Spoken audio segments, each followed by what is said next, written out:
할렐루야. 오늘 오신 이 아침에 주의 은혜가 함께 하시기를 주의 이름으로 축복을 드립니다. 예수님께서 이 땅에 오셔서 하신 사역에 대해서 흔히 우리가 큰 세 가지 사역을 이야기하죠. 마태복음 4장에 보면 예수님이 이 땅에 오신 이유를 친히 말씀을 하고 있는데 23절 말씀에 보면 그런 말씀이 있습니다. 온 갈릴리를 다니시면서 회당에서 예수님이 첫 번째 하신 일이 뭐냐면 가르치셨다라고 하는 것이죠.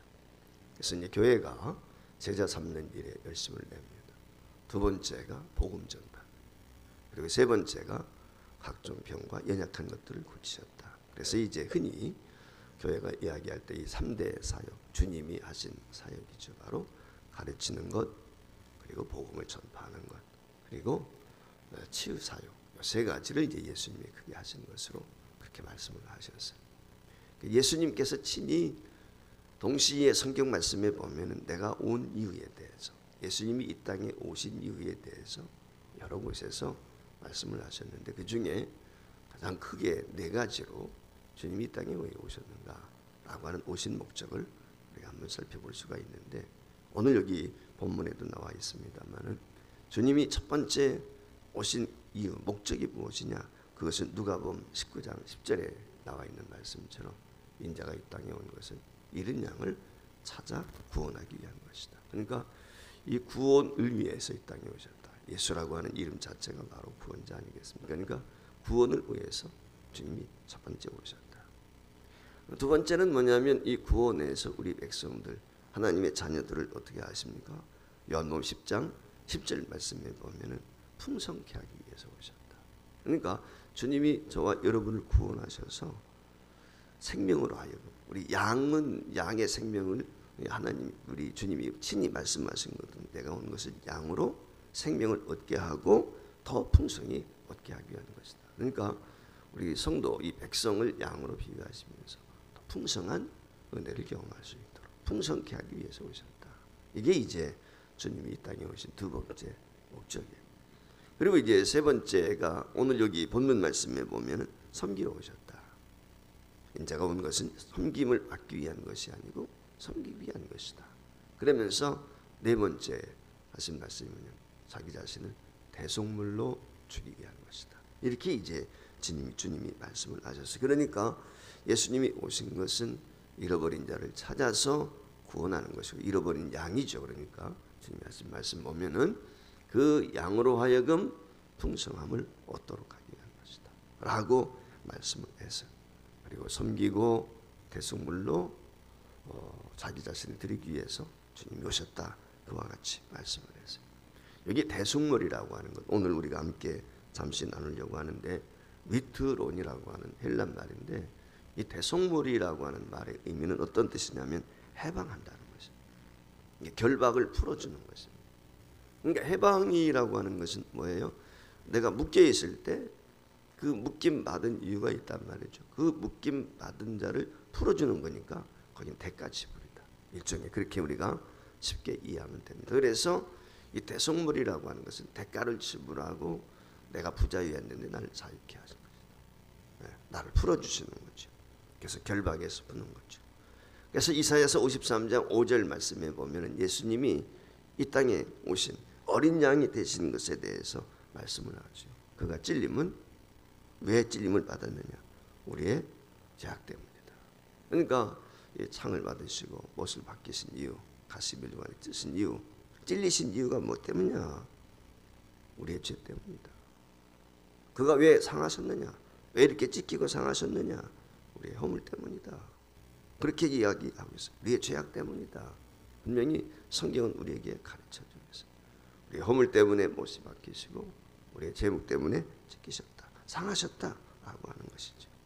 그래서 그가 징계를 받음으로 우리가 평화를 받고 그가 채찍에 맞으심으로 우리가 나음을 입었다. 이게 이제 이사야 53장 5절에서 우리에게 말씀을 하고 있는 것입니다.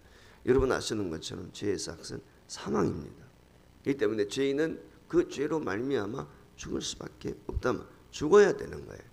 그런데 구약 시대에는 이 죄인을 위해서 동물이 대신 죽었단 말이에요. 양이나 염소가 대식해서 죽은 거예요. 그리고 우리가 대속이다 그렇게 이야기하죠. 대신 죽는 거. 근데 신약 시대에는 바로 예수님이 대신하신 것이죠. 구약에서는 양이 우리를 위해서 대신 죽어 하나의 그림자죠. 일시적인 거지만 우리가 죽어야 되는데 허물 때문에 양이 대신해서. 근데 신약 시대는 바로 예수님이 우리를 위해서 대속적인 죽음을 통해서 영원한 제사를 드려주셨다라고 하는 것이죠. 이 노르웨이에 가게 되면은 한 교회가 있는데 그 교회 종탑에 특징이 있다고 합니다. 그래서 대개 이제 종탑에는 십자가 있지 않습니까? 근데 이 교회만큼은 특징이 뭐냐면 그 종탑에 십자가와 더불어서 양이 모양의 양이 함께 이와 같이 조각상이 같이 붙어 있는 거예요. 그러니까 이 십자가와 양이 높이 그 종탑 위에 세워져 있는 것이죠. 그래서 그 교회를 방문하게 될 때 왜 그 종탑 위에 십자가 탑 위에 십자가만 있지 않고 양도 이렇게 새겨 놓았습니까? 라고 그 질문을 하게 될 때 교인들이 그 이유를 설명을 해 준다고 합니다. 그 교회를 건축하게 될 때 건축비가 좀 부족했다고 합니다. 그래서 건축비가 부족하니까 기술자들을 끝까지 건축 마칠 때까지 될 수가 없어서 중도에 이제 건축을 짓는 전문가들은 내보내고 성도들이 친히 나서가지고 교회 건축을 하게 되었던 것입니다. 그런데 이 종탑을 공사하다가 대개 보면은 이제 교회 건물 중에서는 제일 높은 게 종탑이 아니겠어요. 전문가도 아니고 서투르다 보니까 그만 공사 중에 떨어진 거예요. 여러분 종탑 위에서 떨어지면 어떻게 되겠어요?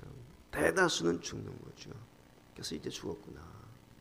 큰일 난 거죠. 교회적으로 보면. 그래서 사람들이 깜짝 놀래가지고 일을 중단하고 뛰어내려와 보니까 죽지 않은 거예요. 살아있는 거예요. 놀라운 기적이 일어난 거예요. 그래 도대체 왜 이분이 죽지 않았느냐. 공사가 떨어졌는데 서투르다 보니까 떨어질 수밖에 없는 거예요. 전문가 아닙니까? 근데 마침 그분이 떨어지게 될 때 그 공사 현장 밑을 양떼들이 지나고 있었던 거예요. 그 양떼들이 지나가는 그 위에 떨어져 가지고 이분이 그런데 그 충격을 받아서 양이 죽은 거예요. 이 사람이 살고. 그래서 그때 이 교인들이 그걸 깨달았다. 야, 구약은 양이 죽는 이유, 양이 죽는구나 이래서. 신약은 뭐예요? 예수님이 죽는 거예요. 그래서 구약 시대에 죽었던 그 양이 실제 자기 교회 현장에서 일어난 거죠. 그 성도 대신 떨어진 성도 대신 그 양이 죽은 그 양 때문에 성도가 산 거예요. 그래서 그 예수님이 나 때문에 십자가 지시고 나 때문에 죽으셨는데 그 십자가 더불어 이 양의 희생 이것을 기억하면서 바로 이 대속물로 그 양을 기념하기 위해서 이와 같이 십자가와 더불어서 양을 새기게 되었습니다 라고 이야기했던 거예요. 문득 이 사순절 고난주간을 지내면서 그런 생각이 들었습니다. 예수님과 나의 삶이 너무 대조가 되는구나. 예수님과 우리의 삶은 참 너무 대조가 된다. 그런 생각을 갖게 되었어요. 아마 우리가 새벽을 하면서도 그럴 거예요. 이 새벽기도 깨울 때 조금 오늘은 쉬면 안 될까? 혹시 이런 생각 안 가지고 오셨어요? 사람은 어때? 평안을 원해요. 안식을 원하는 평안한 삶을 원하잖아요. 근데 예수님은 고난을 자초하지 않습니다.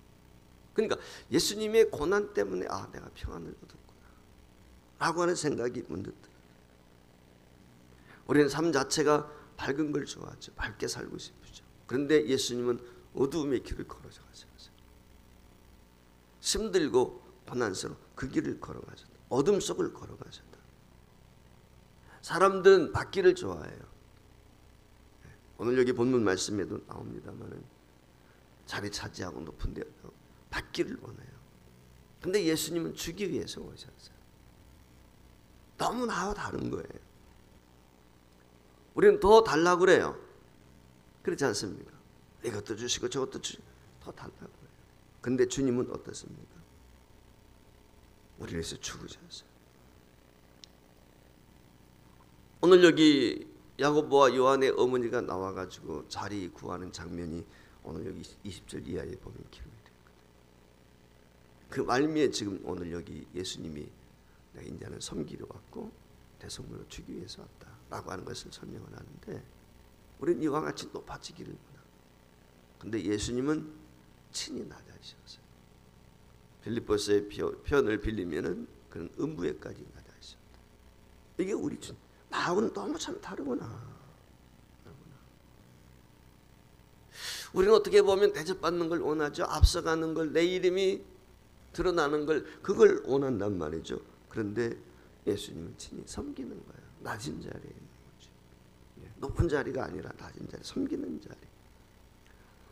요즘에 이 부동산 투기 문제 때문에 공직사회에 사정 갈 바람이 불고 있는데, 글쎄 이게 뭐 얼마 갈는지는 모르겠지만 우리는 자꾸 쌓기를 원해요.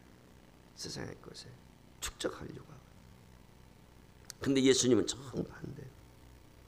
모든 것을 다 주시는 거, 없애는 거예요. 비우는 거예요. 우리는 막 채우려고 하는데 예수님은 다 비워주시는 거예요. 어떻게 예수님은 나하고 너무나 다르구나. 그 생각. 이 사순절 고난주간을 지내면서 다시 한번 이 예수님이 이 땅에 태소물로 오셨다. 속죄양으로 오셨다. 주기 위해서 오셨다. 이 사실이 사실 우리 가슴을 때리고 우리를 부끄럽게 하는 거지. 근데 이 대속물이 되었다는 거, 예수님이 십자가에 죽으셨다라고 하는 이 사실이 오늘 여기 본문에 나와 있는 것처럼 그분이 이 땅에 오셔서 그 대속물이 주셨을 때 그 대속물이 어떤 모습으로 우리에게 비춰지고 있는가, 어떤 모습으로 주님이 그 대속제물이 되셨는지 성경 말씀에 보면 그 장면을 우리에게 자세히 설명해 주고 있는데, 첫 번째가 모욕과 멸시를 당했다는 것입니다. 마태복음 27장 20절 이하에 보면은 예수님이 대속물이 되셨을 때, 그 십자가를 지셨을 때 그 장면에 대해서 이렇게 설명을 했어요. 화면에 뜨는데 마태복음 27장 28절 말씀이죠. 먼저 그의 옷을 벗기고 홍포를 입혔다. 예수님이 입으셨던 옷을 벗기고 홍포를 입힌 거예요. 홍포가 뭐죠? 홍포는 왕들이 입는 옷이죠. 홍포는. 그래서 전설에 의하면 이 홍포가 로마 군인이 입혀준 것이다. 뭐 버려진 것, 헤롯궁에서 버려진 것을 주워다가 입혔다. 뭐 여러 가지 이야기가 있어요. 왕은 왕으로서의 홍포를 입는 거예요. 버려진 홍포.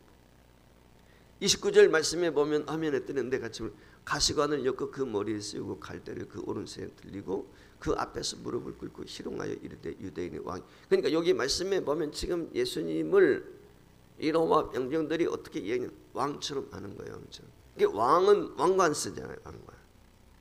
근데 왕관 대신에 예수님은 가시관을 쓰시고, 왕은 권위를 나타나기 위해서 호를 들잖아요. 호를. 근데 예수님은 뭘? 갈대. 오늘 여기 말씀에 보면은 머리에는 가시관 쓰고 손에는 갈대가 들려져 있어요. 그게 왕의 권위를 상징적으로. 그리고 이스라엘 이 군 백성들이, 여기 군인병들이 어떻게 합니까? 무릎을 꿇었다. 왕 앞에는 무릎을 꿇게끔 돼 있죠. 그래서 유대인은 왕이요. 그러니까 한마디로 말하면 지금 어떻게 하고 있는 겁니까? 조롱하는 거죠. 조롱. 예수님을 조롱하기 위해서 홍포도 입히고 머리에도 관을 세웠는데 그건 가시관이고, 손에도 호를 들려줬는데 그건 뭐예요? 그건 갈대. 그걸로 끝나는 게 아니고 30절에 가면은 그에게 침을 뱉습니다. 그리고 조금 전에 예수님 손에 들려졌던 갈대를 뺏어가지고 예수님을, 그 갈대를 채찍 삼아서 예수님을 때리는 거죠. 그러니까 모든 수치, 부끄러운 건 다 주는 거예요. 지금 누구 때문에? 나 때문에.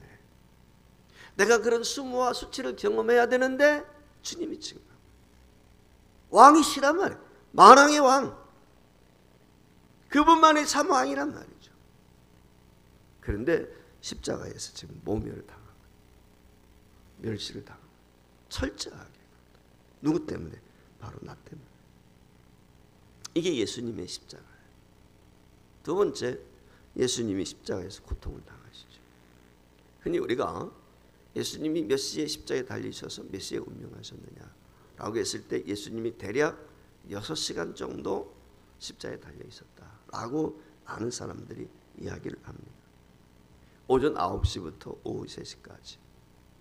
대개 보면 그렇게 이제 하거든요. 그래서 그 기간 동안 예수님이 십자가에 달렸는데 그 십자가 위에 달리게 될 때 여러분 아시는 것처럼 모든 것을 발가벗기게 되죠. 좀 전에 말씀을 한 것처럼 희롱을 하고 모욕을 주고 수치감을 더하게 하고, 그러니까 십자가는 그 자체가 모욕인데 발가벗겨져 가지고 높이 장대에 올리게 되니까 지나가는 사람들이 다 보는 것이죠. 근데 수치와 수욕만 있는 것이 아니라 십자가는 고통의 상징이죠. 비록 예수님은 6시간 동안 달려 있었지만은 그 어떤 장정들은 뭐 하루 이틀도 있다는 것이죠. 그 두 손 두 발에 못이 박히시고 옆구리에 주님이 창을, 그 머리에는 가슴 연료관을 쓰셨는데 그 고통이 얼마나 힘들었을까. 그 십자가에 달리게 될 때 자기 체중이 있지 않습니까? 그리고 이 못은 어떻게 돼요? 우리 몸속에 들어가게 되면 피가 응고가 되어지고 못에서는 녹이 슬고 그러면서 이게 독이 나와가지고 그 폐부에까지 말이죠. 폐혈증을 일으키지 않습니까? 독이 들어. 곱는 거죠. 그 아픔이 얼마나 크겠어요. 우리가 염증이 조금만 있어도 열이 나고 그러는데 이게 예수님이 얼마나 그 고통이 가죠. 그러니까 십자가는 고통의 상징인 것입니다. 벗겨진 제 치부를 다 드러냈을 뿐만 아니라 엄청난 고통을 지고 계시다. 그 이유가 무엇 때문입니까? 바로 우리의 치부 때문에, 부끄러움 때문에. 아담과 하와가 죄를 지었어요. 범죄했어요. 하나님 말씀을 거역하게 되었을 때 부끄러워서 나뭇잎으로 자기들 부끄러운 분을 가리고 숨었다고 그랬어요. 이게 부끄러움의 상. 죄를 지면 부끄러운 거예요. 고개 못 들잖아요. 주님이 그와 같이 우리의 이 부끄러움 때문에 수치와 수욕을, 고통을 당하신 거예요. 그리고 마침내 세 번째, 예수님이 십자가 위에서 어떻게 되었습니까? 죽으셨다는 거죠. 죄의 삭은 사망인데 친히 우리를 위해서 죽어주신 거예요. 그래서 마태복음 27장 50절 말씀에 보면은 이렇게 이야기합니다. 예수께서 다시 크게 소리 지르시고 영원히 떠나가셨다. 죽으셨다. 한마디로 말하면 영원히 떠났다. 죽었다는 것이죠. 그 이유에 대해서 로마서 6장 23절은 죄의 삭은 사망이다. 즉 죄값을 치르시고 예수님이 죽으셨다. 대속적인 죽음이다. 그걸 우리에게 말씀을 하고 있습니다. 고난주간 사순절을 넘어서 고난주간 우리가 보내면서 우리가 주님 닮기를 원합니다. 그럼 어떤 모습의 주님을 닮아야 될까? 주님이 이 땅에 오셔서 하셨던 그 네 가지. 그 점을 우리가 돌아보면서 오늘 본문에 여기 나와 있는 것처럼 인자가 온 것은 섬김을 받기 위한 것이 아니라 섬기고 대속물로 주기. 대속물로 준다는 말은 희생인 것이죠. 섬김은 희생을 전제로 하는 것이죠. 내가 손해보지 않고는 누군가를 섬길 수가 없죠. 우리는 대접받기를 원합니다. 챙기기를 원하지요. 손해보는 것 싫어하지요. 그러나 십자가는 예수님이 모든 것을 다 내어주십니다. 오늘 받은 바 은혜가 우리에겐 너무 많습니다. 고난주간을 지내면서 이 코로나19 이 상황을 우리가 통과하면서 우리 교회가 받은 은혜는 너무 많은 것 같아요. 고난과 어려움이 있지만 그럼에도 불구하고 하나님께서 우리 교회를 이 자리까지 인도해 주신 것을 너무 감사해요. 어떤 교회는 예산이 몇 프로가 줄었습니다. 뭐가 얼마가 됐습니다. 뭐 이런 얘기 나오는데 저는 그런 이야기 나올 때 이야기를 못해요. 저희 교회 아마 재정부에서는 잘 아시겠지만 우리 교회에 들어오는 헌금이나 이런 것들을 오히려 더 나오는 것 같아요. 제가 볼 때는 그래요. 이런 교회가 몇 개나 될까? 그런 생각을 가지면서 너무 감사하다. 저는 늘 그런 생각을, 나같이 부족한 사람을 이렇게 좋은 교회에 사역할 수 있도록 하나님이 세워주셨고 너무 감사한 거예요. 어떤 목사님들 보면 교육자들을 막 줄이면서 너무 힘들다는 거예요. 그런 얘기를 들을 때 한국 교회가 다 힘들고 어려워요. 우리가 고난 주간 헌금 나오는 것은 얼마가 나올는지 모르지만 총회를 보내서 힘들고 어려운 이웃 교회와 함께하기로. 오늘 우리가 받은 은혜가 너무 많아요. 주님은 모든 것을 다 물과 피를 다 쏟아주셔서 우리가 이 믿음을 회복하는 것, 나눔에 동참하는 것, 우리를 비우는 것, 희생하는 것, 이것이 바로 주님을 닮아가는 것이고 주님의 십자가가 헛되지 않는 것이고 그의 죽음이 헛되지 않는 것이고 우리가 구원받은 하나님의 자녀로서 우리가 감사할 수밖에 없다. 하나님의 은혜가 너무 감사하다. 코로나 상황 가운데서도 우리 성도들을 지키시고 아니하시고 얼마나 감사한가. 늘 이런 생각을 제가 갖습니다. 주님을 찬양할 수밖에 없다. 오늘 이 아침에도 우리가 주님의 고난을 기억하면서 감사하고 찬양할 수 있는 저와 여러분이 될 수 있길 주의 이름으로 축복합니다.